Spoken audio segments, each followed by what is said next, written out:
Gear, Ahok bakal pimpin ibu kota baru. Buniani malah ditinggalkan oleh Kadrun. Ditulis oleh Ferry Padli. Halo, assalamualaikum. Jumpa lagi dengan suara Nina di channel Redaksi TV. Sebelum kita lanjut, jangan lupa klik tombol subscribe dan nyalakan loncengnya agar tidak ketinggalan informasi terbaru dari Redaksi TV.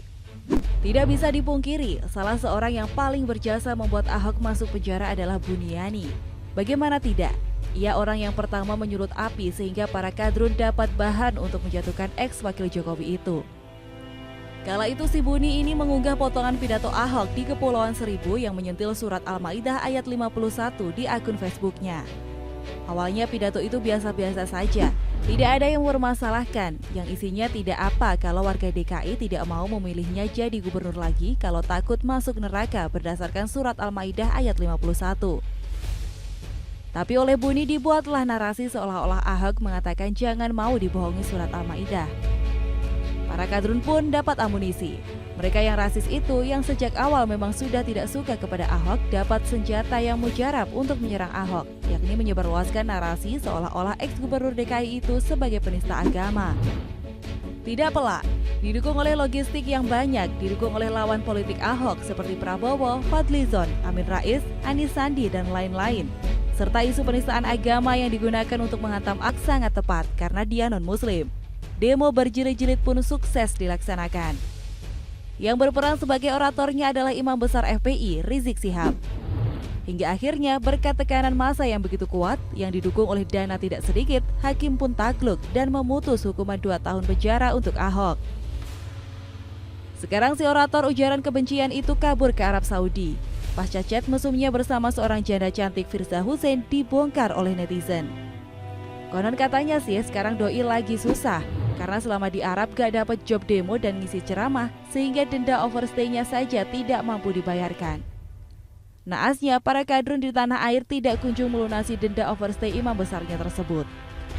Memang sih pada Juli 2019 lalu, muncul wacana FPI akan menarik iuran dari para anggota dan simpatisannya, yang mana sumbangan itu akan digunakan untuk membayar denda overstay Rizik. Tidak sampai sekarang, terkait minta sumbangan sukarela itu gak ada kabarnya lagi. Apakah memang benar dilakukan dan uangnya disalahgunakan? Atau justru hanya sekedar wacana doang untuk menghibur Rizik yang punya hutang sama pemerintah kerajaan Arab? Karena Ketua FPI Ahmad Sabri Lubis justru melempar tanggung jawab kepada pemerintah untuk membayari denda overstay koleganya tersebut. Yang kabur ke luar negeri adalah Rizik, yang gak pulang-pulang sampai masa berlaku visanya habis adalah Rizik. Yang gak bayar denda overstay adalah Rizik. Kenapa pula pemerintah yang disuruh bertanggung jawab terhadap nasib Bang Thoyib itu? Dan di saat Rizik sedang menderita, bagaimana dengan Ahok? Saat ini Ahok justru sedang menjabat sebagai komisaris utama Pertamina. Tidak menutup kemungkinan dalam waktu dekat dia juga akan rangkap jabatan memimpin ibu kota negara baru di Kaltim. Yang mana sebelumnya Presiden Jokowi memasukkan nama Ahok sebagai salah satu kandidat calon pemimpin ibu kota negara baru pengganti Jakarta tersebut.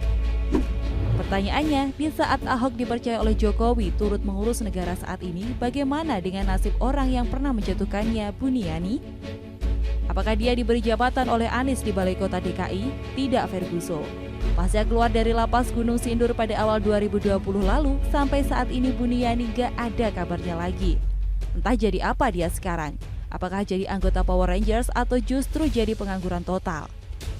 Karena sebelumnya, pasca ditetapkan sebagai tersangka ujaran kebencian, ia tidak lagi mengajar di London School of Public Relations lantaran pihak LSPR sendiri yang memintanya untuk mengundurkan diri sebagai tenaga pengajar di sana.